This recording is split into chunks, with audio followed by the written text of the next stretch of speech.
ఈ ఏరియాకి ఎప్పుడు ఫీడింగ్కి వచ్చినా నైట్ టైం వస్తానండి, డే టైం రాను. ఎందుకనంటే డే టైం వచ్చి ఫీడ్ చేస్తే వీళ్ళు ఒప్పుకోరు, అందుకనే నైట్ టైం వస్తానండి. ఇది ఈ పక్కనే కొంచెం చెరువు ఉంటుంది, ఇక్కడే ఉంటాయి ఇవి చిన్న చిన్న గుడిసెల్లో ఉంటే అట్లా దూరిపోవడం, టన్నెల్స్లో దూరిపోవడం చేస్తుంటాయి.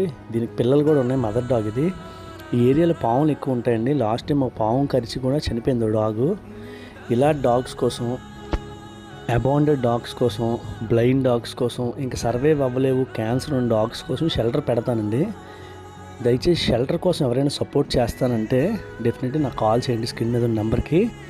ఎందుకంటే వీటికి మనం షెల్టర్ పెట్టకపోతే కొన్ని డాగ్స్ చనిపోయే ప్రమాదం ఉంది. అవి చనిపోతూ ఉంటే నేనైతే చూస్తూ ఊరుకోలేనండి. అందుకే మీకు అడుగుతున్నాను ఈ విషయాన్ని. ఎవరైనా ఇంట్రెస్ట్ ఉంటే, షెల్టర్ కోసం ఇంట్రెస్ట్ ఉంటే, ఫోర్స్బుల్ కాదు, కాల్ చేయండి, మనం మాట్లాడదాం. మంచి షెల్టర్ పెడితే కొన్ని డాగ్స్ని మనం సేవ్ చేయగలుగుతామండి.